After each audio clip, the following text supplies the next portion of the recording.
من کان میتن، وہ مردہ تھا کوئی شخص. اس مردہ سے مراد فزیکل سینس میں باڈیلی مردہ ہونا نہیں ہے، اس کا دل مردہ تھا، اس کا دل میت تھا، مردہ تھا. فاحییناہ، ہم نے اس کے دل کو زندگی عطا کر دی. مردہ دل تھا، ہم نے اسے زندہ دل بنا دیا. تو مراد اس حیات سے حیات قلبی ہے، دل زندہ کر دیا. دوسری النحل میں فرمایا فَلَنُحْيِيَنَّهُ حَيَاتًا طَيِّبَةً، بس ہم اس کو زندہ کر دیں گے بڑی پاکیزہ مبارک زندگی کے ساتھ. تو یہ جو بات ہو رہی ہے فَلَنُحْيِيَنَّهُ، اس کا مطلب یہ نہیں ہے اگین کہ he was physically dead and we will provide him with life. تو مراد اس سے فزیکل ڈیتھ اور فزیکل لائف نہیں ہے، چونکہ جب کہا فَلَنُحْيِيَنَّهُ تو انسانوں کی بات ہو رہی ہے جو چلتے پھرتے انسان ہیں زمین پر، چلتے پھرتے ہیومن بینگ. اگر فرمایا کہ ہم اس چلتے پھرتے انسان کو فَلَنُحْيِيَنَّهُ جب کہا کہ ہم اسے یقیناً زندگی دے دیں گے، زندہ کر دیں گے، تو اس کا مطلب ہے اس سے پہلے کوئی موت ہے. موت ہے تو فرمایا نا کہ ہم اس کو زندہ کر دیں گے. اب زندہ کر دیں گے کا جو لفظ ہے وہ ڈیفینیٹلی ایک چیز متعین کرتا ہے کہ اس زندگی سے مراد جو بھی زندگی ہے، مگر اس سے پہلے خاص قسم کی موت ہے. تو اس موت سے نکال لیں گے اور اس کو زندہ کر دیں گے، اور پھر جو زندگی دیں گے اس کی تعریف کی اللہ رب العزت، فرمایا حیاتاً طیبۃ، اور جو زندگی دیں گے وہ بڑی مبارک پاک طیب پاکیزہ زندگی ہوگی. اس سے یہ پتہ چلا کہ یہاں دونوں آیات میں جو بات ہو رہی ہے فزیکلی ڈیڈ ہونے کی بات نہیں ہو رہی کہ کوئی جسمانی طور پر مردہ تھا، جیسے میت ہوتی ہیں، ڈیڈ باڈیز ہوتی ہیں، قبر میں ہوتی ہیں، وہ بات نہیں ہو رہی.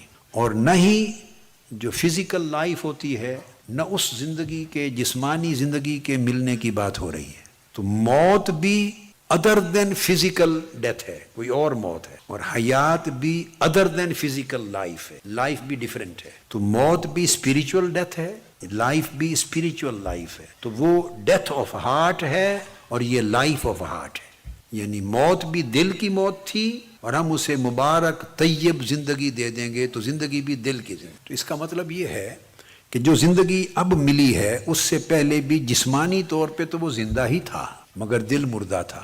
تو پتہ چلا کہ ہم سب جو بیٹھے ہوئے ہیں اور چلتے پھرتے ہیں تو دل زندہ ہیں تو زندگی ہے، دل زندہ ہے تو سرکولیشن آف بلڈ ہو رہی ہے نا، اور پورے جسم کو خون مل رہا ہے، بلڈ جا رہا ہے، آکسیجن جا رہی ہے، اور پورے جسم کے اندر زندگی کی علامات اور سائنز آف لائف ہیں. تو سائنز آف لائف تبھی ہے نا کہ ہارٹ آپ کا الائیو ہے، زندہ ہے. تو پتہ یہ چلا کہ جس شے کو ہم زندگی سمجھتے ہیں اللہ کے ہاں صرف وہ زندگی نہیں ہے، کچھ اور زندگی بھی ہے جو ہمارے فہم اور سمجھ اور مشاہدے میں نہیں آتی.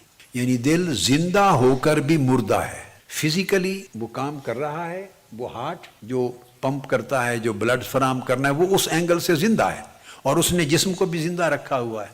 مگر ان قرآنی آیات کی روشنی میں اللہ کی نگاہ میں وہ مردہ ہے. اور یہ جو فرمایا کہ وہ مردہ تھا فَأَحْيَيْنَاهُ، ہم نے اس کو زندگی عطا کر دی.